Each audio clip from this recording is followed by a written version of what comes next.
तुमच्या हा कॉलेजचा काळ आहे तो रचनात्मक काळ आहे. तुम्हाला कुणीही अडवलेलं नाही अभ्यास करायला. आणि करून कुणाच्या अंगाला भोक पडलेत किंवा कोण मेलाय असं मी काय ऐकलेलं नाहीये. त्यामुळे आई वडील आपले खूप खस्ता खाऊन आपल्याला इकडे अभ्यासासाठी पाठवतात. कारण माझ्या वडिलांनी अर्धा एकर शेती विकलेली होती, मला सांगितलं पण नाही. पोस्ट कार्डवर त्यांची सही मोडीतली सही आहे. जुने पैलवान होते ते, 4थी शिकलेले. आईचं शिक्षण तर झालेलं नाहीये, पण लिहिता वाचता तिनं नंतर शिकली थोडंफार वाचायला. भावड्या, माझे डोळे मिटायच्या आधी तुला लाल दिव्याच्या गाडीतनं आलेलं मला पाहायचं आहे.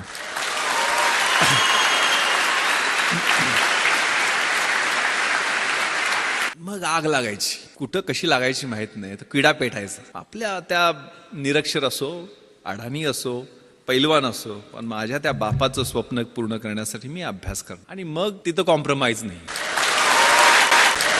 प्लॅन केला तो. मग आनंद, मी, सुगंध एकत्र बसून आम्ही कॉलेजला असताना प्लॅन केला. तर तिघ जण एका खेड्यातली 1800 लोकवस्तीच्या गावातनी 3 पोरं प्लॅन करू शकतात. तर तुम्हाला तिथं इतकं चांगलं इन्फ्रास्ट्रक्चर आहे, पुस्तक आहे, मार्गदर्शक आहेत, सगळ्या गोष्टी उपलब्ध आहेत. एवढ्या सगळ्या गोष्टी असताना घोड्याला फक्त पाण्यापर्यंत आपण घेऊन जाऊ शकतो. त्याला पाणी प्यायचं की नाही हे आपण ठरवायचं आहे. त्यामुळे आपण सगळेजण निर्णय घ्यायचा आहे त्याच्या बाबतीत. यश अपयश मिळत राहतं, असतं, त्रास होतो, पेन्स होतात, फ्रस्ट्रेशन येतं. जे मी तुम्हाला सांगितलं, मी मरीन ड्राईव्हवरती फिरायचो. पहिल्यांदा इंटरव्ह्यूतनं नापास झालो त्यावेळेला अजून फ्रस्ट्रेशनमध्ये गेलेलो होतो.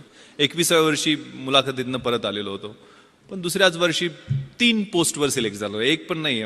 मी पहिल्यांदा MPSCतनं सेल्स टॅक्स इन्स्पेक्टर झालो, नंतर डेप्युटी कलेक्टर झालो आणि IPS UPSCच्या एक्झाममधनं झालो. म्हणजे 12 परीक्षा मी सलग पास होत गेलो. 1996ला 1997ला ट्रेनिंगला गेलो.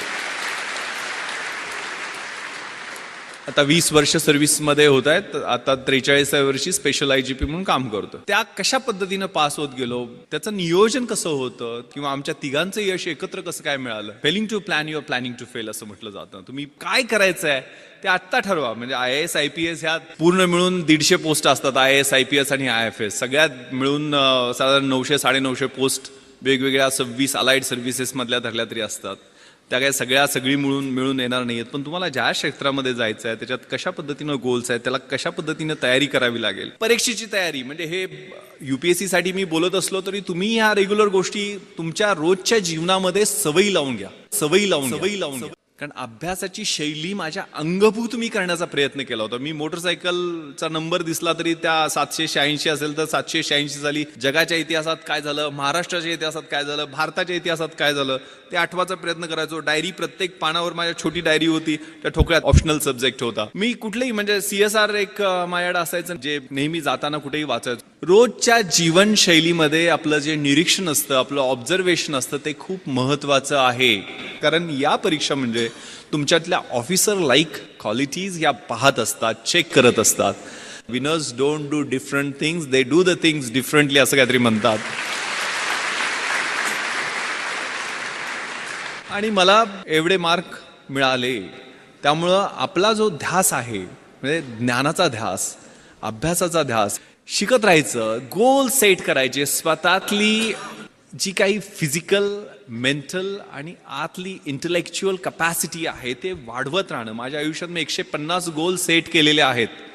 माझ्या मुलीनं मला सांगितलं की तुम्ही सगळं, तिला पाहण्याची हौस आहे. म्हणजे ती म्हटली की मला ते जगातल्या गोष्टी दाखवणं, मला पार्लमेंट दाखवा, मला प्रेसिडेंट हाऊस जिथं doctor APJ Abdul Kalam sir बसायचे त्या हाऊसमध्ये घेऊन चला. म्हणून मी दिल्लीला तिला सगळ्या गोष्टी, सगळे फोर्ट तिला दाखवले. जोधपूरला घेऊन गेलो, जैसलमेरला घेऊन गेलो, बॉर्डर दाखवली. माझा बॅचमेट तिथं BSF मध्ये IG असल्यामुळं. आणि म्हणजे तिला मी सर APJ अब्दुल कलाम सरांना भेटायला गेलो त्यावेळेला तिला ऑटोग्राफ देताना तिने विचारलं, येस व्हॉट्स युअर नेम बेटा. ती म्हटली जान्हवी.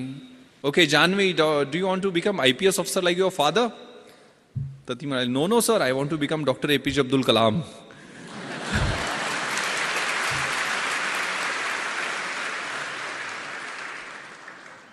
इथं सावित्रीच्या लेखी सगळ्या आहेत. म्हणजे ते मला दंगल सगळ्यांनी पाहिला ना. Yes, that's fighting spirit, that should be there. त्यामुळे कधीही जमिनीवरचे पाय आपले हलू द्यायचे नाही आहेत. परिस्थितीची जाणीव असली पाहिजे आणि मग अभ्यास करायचा. अभ्यास असा करायचा, the heights of great men reached and kept were not attained by sudden flight, but while their companions were slept they were toiling upwards in the night. जी उंची मोठी माणसं गाठतात त्यावेळेला त्यांनी कष्ट केलेलं असतं. ते विजन असतं समोर, एक दूरदृष्टी असते आणि त्या दृष्टीनं त्यांनी पाऊल एक एक पाऊल टाकत पुढे गेलेले असतात. स्वतःचं व्यक्तिमत्व स्वतः बदलल्याशिवाय काही होणार नाहीये. जय हिंद.